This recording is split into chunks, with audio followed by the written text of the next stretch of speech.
ফেব্রুয়ারিতে অবাধ, সুষ্ঠু ও নিরপেক্ষ নির্বাচন অনুষ্ঠানে অন্তর্বর্তী সরকার কঠোর পরিশ্রম করছে জানিয়ে প্রধান উপদেষ্টা ডক্টর মোহাম্মদ ইউনূস বলেছেন, গণতন্ত্র শক্তিশালী ও জনগণের কাছে ক্ষমতা ফিরিয়ে দিতে প্রস্তুত তারা। বাংলাদেশের ন্যায়ভিত্তিক শাসন, অন্তর্ভুক্তিমূলক অর্থনীতি ও সমান সুযোগের দেশ হিসেবে গড়ে তোলার অঙ্গীকার করেছেন তিনি। ইউনিভার্সিটি কেবাংসান মালয়েশিয়া আয়োজিত অনুষ্ঠানে দেওয়া সমাবর্তন বক্তৃতায় তিনি বলেন, ২০২৪ সালের যুব নেতৃত্বাধীন গণ অভ্যুত্থান নতুন বাংলাদেশ গঠনের পথ খুলে দিয়েছে। তিনি জানান, উদ্যোক্তা উন্নয়ন, শিক্ষা ও প্রযুক্তিতে বিনিয়োগ এবং আন্তর্জাতিক অংশীদারদের সঙ্গে সহযোগিতা বাড়ানোই সরকারের অগ্রাধিকার। ২০২৬ সালের ফেব্রুয়ারিতে অবাধ, সুষ্ঠু ও স্বচ্ছ নির্বাচন আয়োজনের প্রতিশ্রুতিও পূর্ণ ব্যক্ত করেন তিনি। নিজের ৩-0 ভিশন, শূন্য কার্বন নিঃসরণ, দারিদ্র্য দূরীকরণের শূন্য সম্পদ কেন্দ্রীকরণ ও শূন্য বেকারত্ব উল্লেখ করে ডক্টর ইউনূস বলেন, সামাজিক ব্যবসা ও অন্তর্ভুক্তিমূলক অর্থনীতি গড়ে তোলাই টেকসই উন্নয়নের পথ। সমাবর্তন অনুষ্ঠানে ডক্টর ইউনূসকে মালয়েশিয়ার জাতীয় বিশ্ববিদ্যালয় ইউনিভার্সিটি কেবাংসান মালয়েশিয়া সম্মানসূচক ডক্টরেট ডিগ্রি প্রদান করা হয়।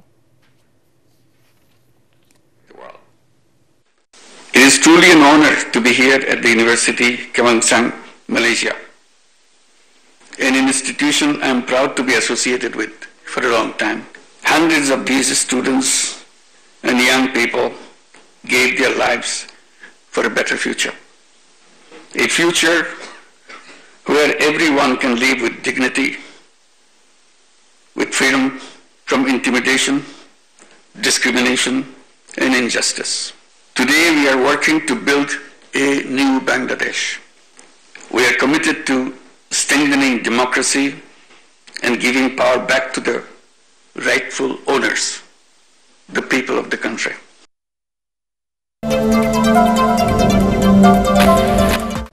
জুলাই আগস্ট গণ অভ্যুত্থানের পর থেকে বাংলাদেশের মানবাধিকার পরিস্থিতি স্থিতিশীল, তবে কিছু বিষয়ে উদ্বেগ রয়েছে বলে উঠে এসেছে যুক্তরাষ্ট্রের মানবাধিকার বিষয়ক বার্ষিক প্রতিবেদনে। তাদের ২০২৪ সালের প্রতিবেদনে বলা হয়েছে, গত বছর জুলাই আগস্টে ছাত্র জনতার বিপ্লব দমনে পুলিশ ও আওয়ামী লীগের অঙ্গ সংগঠনের হাতে বেশ কিছু মানবাধিকার লঙ্ঘন হয়েছে। তবে নোবেলজয়ী অর্থনীতিবিদ ডক্টর ইউনূসের ক্ষমতা গ্রহণের পর থেকে মানবাধিকার পরিস্থিতি স্থিতিশীল। স্থানীয় সময় মঙ্গলবার রাতে এই রিপোর্ট প্রকাশ করে মার্কিন পররাষ্ট্র দপ্তর।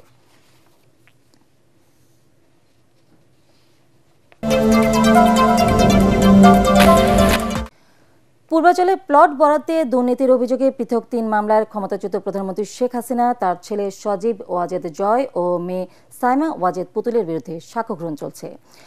দুদকের করা এসব মামলায় ঢাকার বিশেষ জজ আদালত ৫-এ আজ সাক্ষ্য দিয়েছেন ৩ বাদী। তারা হলেন দুদকের সহকারী পরিচালক সালাউদ্দিন, এস.এম. রাশিদুল হাসান ও আফতান জান্নাত কেয়া।